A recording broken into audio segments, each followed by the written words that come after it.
Are you stuck playing the same old chords in the same old spot on the guitar? Learning to play chords all over the fretboard makes a huge difference to your playing. It opens up things so that you sound smoother, more melodic, and just overall more pro. The following is an excerpt from a live stream I did with music theory specialist Tommaso Zilio, and in it we look at ways, simple ways, to be able to play chords all over the fretboard without limitation. Tommaso is going to take you through this and show you very simple ways to do this, even if you have very little fretboard knowledge or theory knowledge. Now, before we get to that, if you could like this video right now, I'd really appreciate it. It'll help push it out there into the world of YouTube for people to find. And if you like the content I release each week, I'd really appreciate you subscribing to the channel if you haven't already. And in the description below this video, there is a link to a free workshop on how to back a singer on guitar. In this workshop, I look at melodic and rhythmic ways to make things very interesting, create interesting arrangements when accompanying a singer on the guitar. All right, let's get into today's video. This simple idea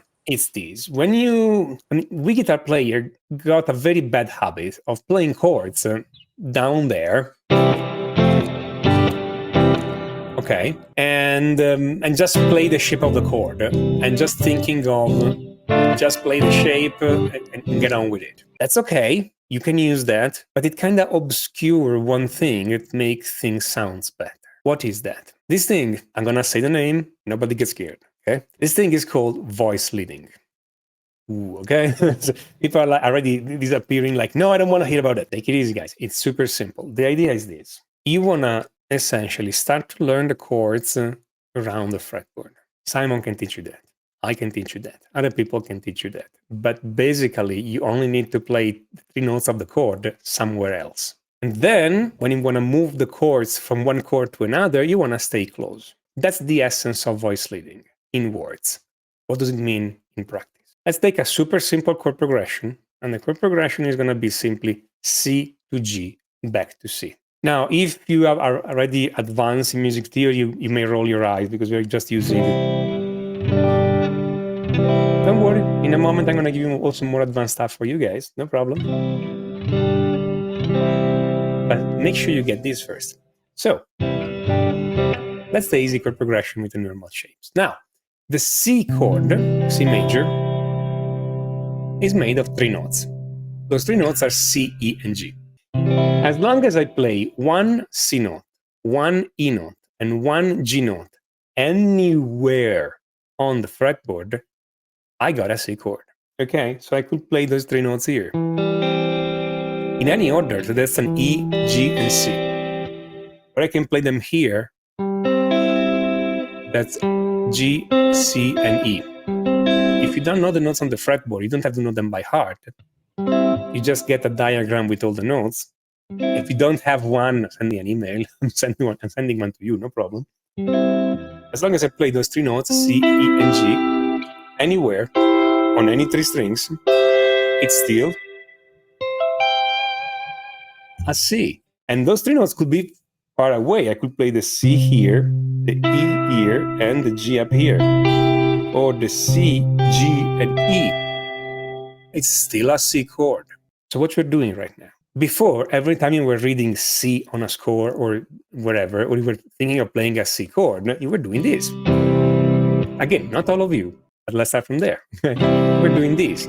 Now, knowing that there are those 3 notes and you can play it anywhere, you can play this chord here, here, here, here, here, here, here, here, here, okay?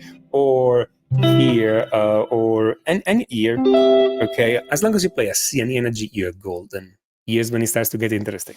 The G chord is the same. It's made by 3 notes, and those notes are G, B, and D. Okay, you don't have to remember, you can write them down, okay, or rewatch this video later. And same deal, as long as you play those 3 notes somewhere, those notes form the G chord. So you're still playing a G chord. Let's write down those 3 notes for a moment, okay? I promise I'm not going to use too much of the whiteboard, okay? But let's just write down those 3 notes, okay?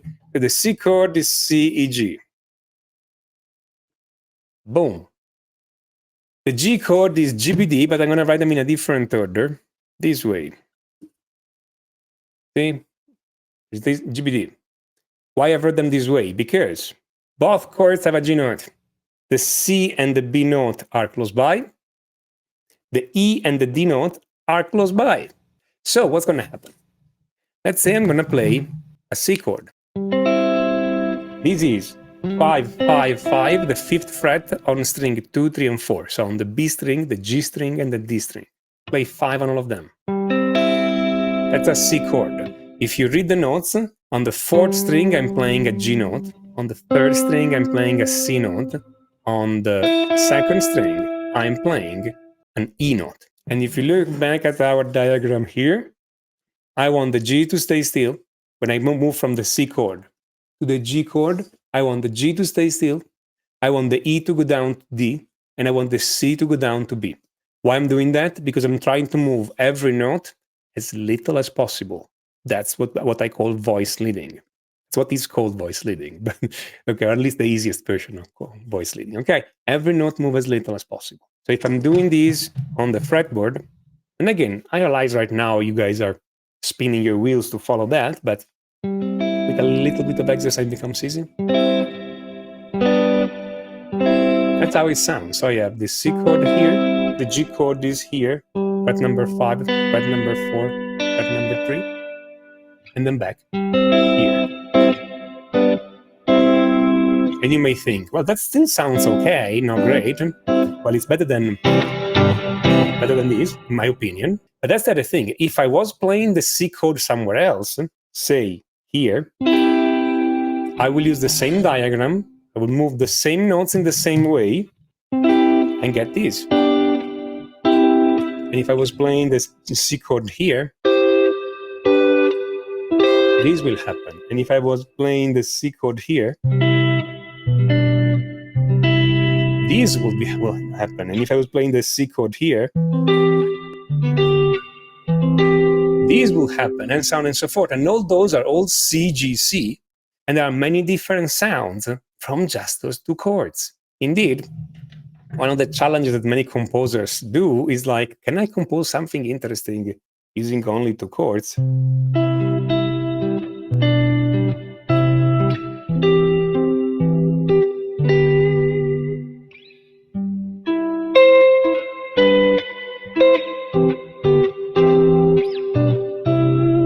This is all CGC. I'm not using anything else.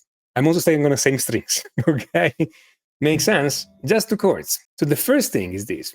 Let's dive a little bit more in depth, okay? When you want to learn music theory, you dive a little bit more in depth, okay? In what is a C chord, in what is a G chord, and you try to make those things more useful. That is not just like C, G, C all the time, okay?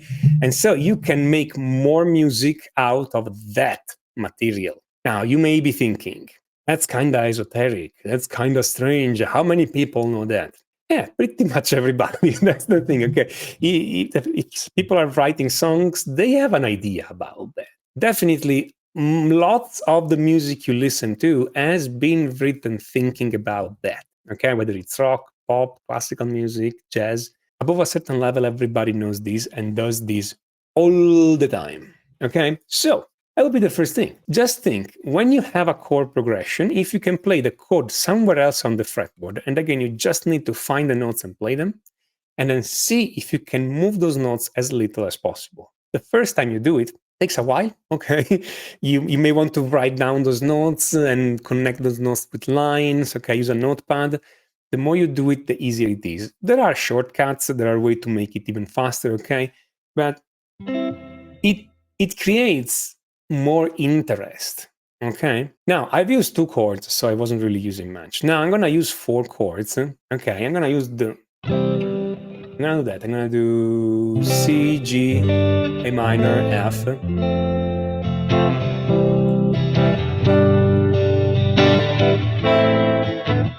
Everybody knows this, okay? But if I play the way I was playing them before,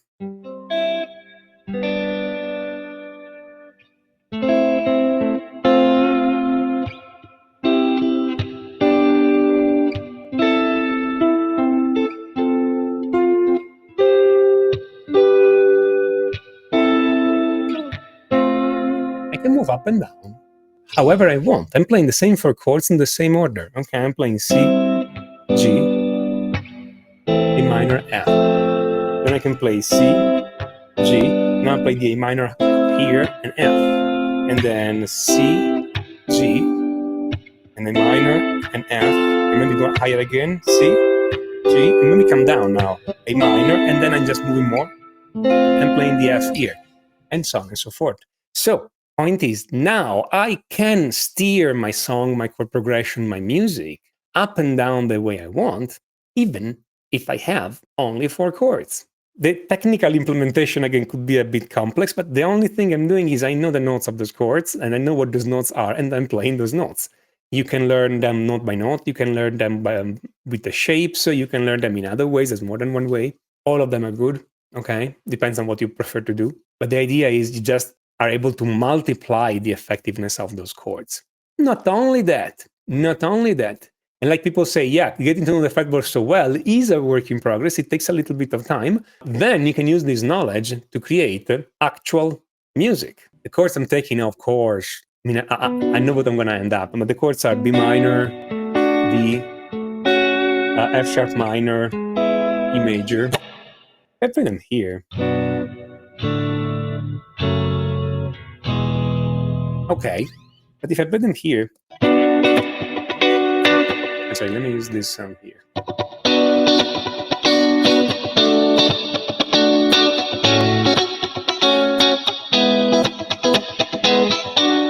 Okay, this is the rhythm part of Get Lucky by Daft Punk, okay? Their guitar player, you guys know that guitar player. I'm not gonna even say his name. I'm gonna wait for people to put it in the comments, okay? Well, how was he thinking? He took the 4 chords of the chord progression and he arranged them on string 2, 3, and 4 on the guitar using voice leading, meaning as close as possible. Rather than going here, he could have gone here. But he wanted to have this kind of descending line. And boom, that's how he wrote the part for that song. It's literally that. The rest is having a good rhythm sense and playing a good rhythm part with the right hand. I don't want to demean that. I'm not explaining this because I'm telling you, hey, this guy was scamming you because it's a simple thing. No. That's genius. Being able to take this chord, voice lead them, and make a guitar part with that. And so it's simple. It sounds good because all the notes are close by. And so when you hear it, you feel the movement of those notes from one to each other. You're just making the chord progression clearer to the listener. Okay, and so the clearer you make it, the more it's easy for the listener to follow, and so the better it sounds, essentially. Okay, being able to do something this simple and making this so good, it's genius. Okay, just because it's easy to explain after he did it, doesn't mean, okay, that it was easy, period, or that it wasn't worth it. But lots of punk or in rhythm guitar parts are done by taking those chords and voice leading them, typically either on the first 3 string, so 1, 2, and 3, or on string 2, 3, and 4, so either E, B, and G, or B, G, and D, because they sound good. So if you learn to do this, you open up the door to all that world of rhythm guitar, and then later to all that world of lead guitar too, because knowing where the chords are will allow you to play a solo over that. You just need to target the notes.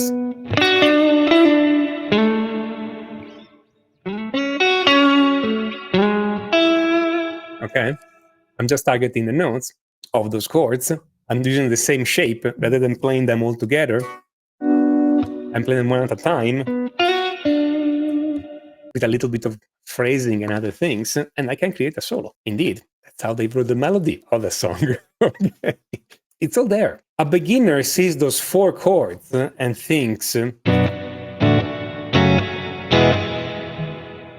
intermediate and advanced players see those 4 chords and they see a lot of options. And if you learn to see those options, you can take any chord progression and make it sound different every time. So you can write more songs with the same chord progression. Or you can take a song and make a cover the way you want. Or you can rewrite the part of that song to make it sound like the original rather than playing the chords, period. If you like this video, then you'll love this free workshop called Dynamic and Compelling Ways for Arranging Music to Accompany a Singer on One Guitar. In it, I teach and train effective ways to create amazing sounding arrangements for a single guitar and vocal. So whether you're someone who would like to be able to create the perfect arrangement of a song, or a singer-songwriter who would like to be able to accompany themselves on guitar, or a guitar player who would simply like to have more ways to express themselves on the instrument, then this workshop is for you. Better yet, I have an actual singer on hand throughout the workshop to demonstrate all the concepts covered so you can hear just how effective they are. Everything is put to the test. No theorizing, just practical ways to create arrangements of songs that sound amazing. Plus, you'll also receive a PDF booklet that complements the class, offering tools and concepts you can use as well as worksheets for your arrangements. So click the link in the description below this video and download your free video workshop, Dynamic and Compelling Ways for Arranging Music to Accompany a Singer on One Guitar. You'll have it in your inbox within minutes. Let me know below what acoustic guitar topics you'd like to see in future videos. I love to hear from you. Many of you have great suggestions, of which quite a few do become future videos on the channel. So don't be shy, drop us a line. I love to hear from you. If you like this video, then I'd really appreciate you hitting that like button. And if you haven't already, consider subscribing to the channel. And if you do, hit the notification bell button. That way YouTube can tell you when I've released a new video. This is Simon Candy from acousticguitarlessonsonline.net. As always, thank you for being here and watching to this point in the video. I truly appreciate it, and I will look forward to seeing you in the next video.